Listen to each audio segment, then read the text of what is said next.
बिस्मिल्लाहिर्रहमानिर्रहीम। अस्सलाम वालेकुम नाजरीन, आप हमारा यूट्यूब चैनल और फेसबुक पेज देख रहे हैं। मैं उस्मान हबीब हूँ।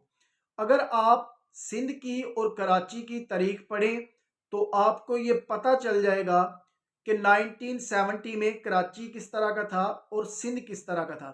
हमने ये किताबों में पढ़ा है कि कराची रोशनियों का शहर है, लेकिन हमने वो देखा नहीं, क्योंकि जब से हमने होश संभाली उसके बाद पता नहीं उस शहर की रोशनियां किधर चली गई जिसके बारे में हमने पढ़ा था कि कराची रोशनियों का शहर है। ये सिर्फ लिखा ही नहीं गया, बल्कि ये हकीकत था कि कराची पाकिस्तान का एक ऐसा पॉइंट था, एक ऐसा शहर था जहां पे दूर दराज से लोग सरमाए के लिए आते थे, सरमायाकारी के लिए आते थे, जहां पे इंडस्ट्री बड़ी तेजी से ग्रूम हो रही थी, जहां पे आपके लोग अपने आप को महफूज समझते थे। और उसके बाद इन्होंने लॉन्च किया अल्ताफ भाई को, जिन्होंने सिंधियों का नारा लगाया और उस वक्त होल्ड था जमात इस्लामी का।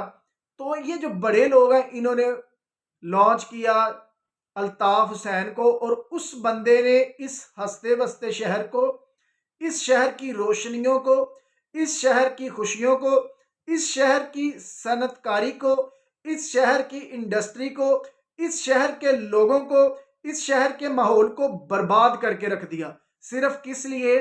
क्योंकि वहां पे होल्ड था जमात इस्लामी का।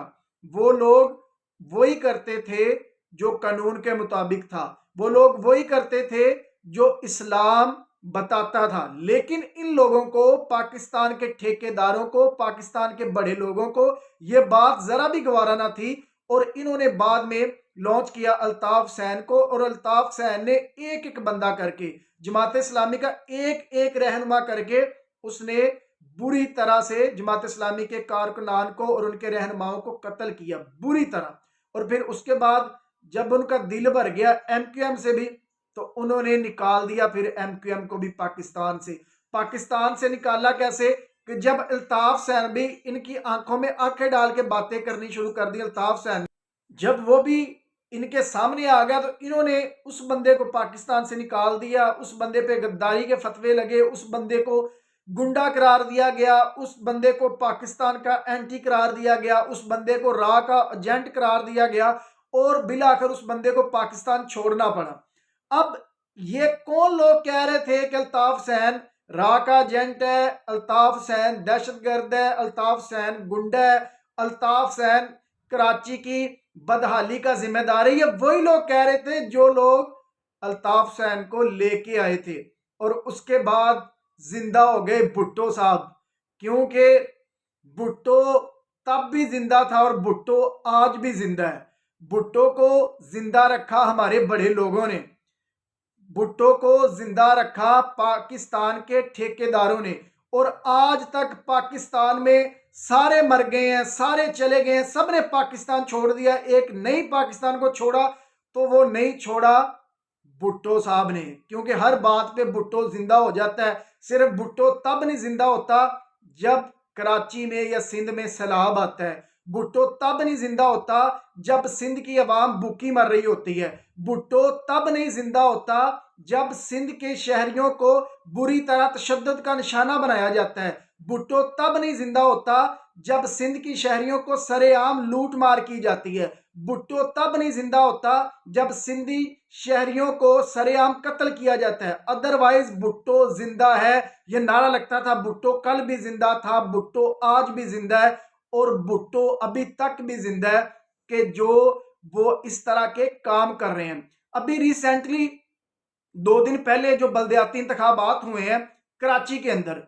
तो आप ये देखें कि पीपल्स पार्टी ने किस तरह इंतखाबात में धांधली की, उसके सबूत वाजे हैं। लेकिन अगर हम कहें कि सिर्फ पीपल्स पार्टी ने यह काम किया है, तो यह नामुनासिब बात है। एक पार्टी इस तरह का काम कर ही नहीं सकती जब तक उसके पीछे बड़े लोगों का हाथ ना हो। मिस्टर ए वहां पे सरगर्म हुए हैं, और वो ही चाहते थे कि पीटीआई आगे ना आए। हालांकि पीटीआई का जोर जरूर है, लेकिन बलदियाती इंतखाबात में जमात इस्लामी और हाफिज नईमुर रहमान वो विन कर रहे थे, उन्होंने विन करना था। तो ये किस तरह से इन लोगों ने रिजल्ट को बदला? 30 घंटे के बाद इलेक्शन के 30 घंटे के बाद इन्होंने रिजल्ट को अनाउंस किया। दही इलाकों में जो आपकी यूनियन काउंसिल होती हैं वो 3 या 4 गांव पे मुश्तमिल होती हैं, और शहरी इलाकों में उसमें एक यूनियन काउंसिल में 5 या 6 वार्ड होती हैं। तकरीबन कितने घर होंगे? एटलीस्ट 2000 घर। तो इतना छोटा सा इन्होंने रिजल्ट इतना डिले किया। डिले क्यों किया? क्योंकि ये रिजल्ट बना रहे थे, वहां पे खुद रिजल्ट भी गिन रहे थे और पैसे भी गिन रहे थे, पैसे भी आ रहे थे। ये शुरू से हम कहते आ रहे हैं, सुनते आ रहे हैं कि जो सिंध में जितना भी इलेक्शन का अमला है, इलेक्शन ऑफिस का अमला है, वो तो पीपल्स पार्टी की जमात है। तो आज तक हमारे बड़े लोग ये देख लेते हैं किधर जनाब काम खराब हो रहे हैं, ये देख लेते हैं पाकिस्तान की मैशत ठीक जा रही है, उसको तबाह कर देते हैं। लेकिन ये नहीं देखते कि यही लोग, ये जो वडेरे बैठे हुए सिंध में, ये जो हर दफा मारदाड़ करके ये निकल जाते हैं, किस तरह निकल रहे हैं? क्योंकि इन्होंने पीपल्स पार्टी के सर पे शफकत का हाथ रखा हुआ है। आप देखें, आप सर्वे करवाएं कि लोग पीपल्स पार्टी को कितना चाहते हैं, तो सर्वे में 5 या 6% रिजल्ट आएगा। तो फिर ये जब भी सिंध में इलेक्शन होता है तो अचानक से पीपल्स पार्टी कैसे जीत जाती है? जनाबे वाला, ये धांधली करके जीतते हैं। अभी सोशल मीडिया पे वो रिपोर्ट्स गर्दिश कर रही है कि इनकी सीट 62 है और उस 6 को इन्होंने 8 बनाया हुआ है, वो 82 की हुई है। और अभी ये अपना मेयर बनाने के लिए फिर से इन्होंने वो पैसों की एक मंडी लगा दी है।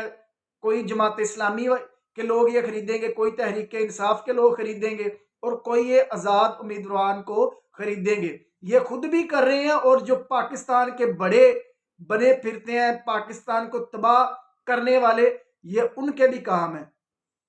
अब पाकिस्तान के जो ठेकेदार हैं, बड़े लोग पाकिस्तान के, उनको अपना डर था कि इमरान खान ने आना है, अगली हुकूमत इमरान खान की है, पता नहीं इमरान खान हमें माफ करता है या नहीं करता, इमरान खान हमसे बदला लेगा या नहीं लेगा, इमरान खान दोबारा से जितने भी कवानीन है उनको रिवर्स करेगा या नहीं करेगा। ये इस कंफ्यूजन में थे, और इन्होंने सोचा कि अब हम किस बंदे को लेके जाएं जो इमरान खान से ये सुने कि इमरान खान इनको माफ करेगा कि नहीं।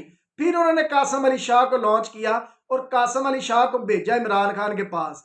आपने अगर कासिम अली शाह का वो वाला इंटरव्यू सुना है जिसमें वो इमरान खान को कह रहे हैं कि खान साहब, एक लीडर की डेफिनेशन यही है कि एक जो लीडर होता है वो अपने साथ हुई ज्यादतियों को माफ कर देता। फिर उन्होंने नेल्सन मंडेला की भी एक एग्जांपल दी कि जब वो 28 साल बाद रिहा हुए तो उन्होंने कहा जी मैंने आगे बढ़ना है तो मैंने माफ करना है। तो क्या आप भी अपने साथ हुई ज्यादतियों को भुला देंगे, उनको माफ कर देंगे, उन लोगों को जिन लोगों ने आप पे मुजालम ढाए? तो आगे से जो खान साहब का जवाब था, उसने कासिम अली शाह को भी चुप करवा दिया, और जो इसके पीछे थे, जो लोग ये सुनना चाह रहे थे कि हम कासिम अली शाह को भेज तो रहे हैं लेकिन खान साहब का जवाब क्या होगा, वो भी ये जवाब सुन के सुबह की तारी होगी उन पे भी। खान साहब ने कहा जी हाँ मैं माफ करने को तैयार हूं, लेकिन उन्होंने फिर एग्जाम्पल दी। उन्होंने कहा जी आप सल्लल्लाहु अलैहि वसल्लम ने फरमाया था कि अगर मेरी बेटी फातिमा भी चोरी करे तो मैं उसके भी हाथ काट दूंगा। मुझे चोर बंदा पसंद नहीं, मुझे करप्ट बंदा पसंद नहीं, और मैं इनसे हिसाब जरूर लूंगा। अब ये जितने भी पाकिस्तान के ठेकेदार बने हुए हैं, इनको अपनी फिक्र पड़ी हुई है, और आइंदा चंद दिनों में ये सारे मामलात सारे के सारे वाजे हो जाएंगे। अब तक के लिए इतना ही। अल्लाह हाफिज।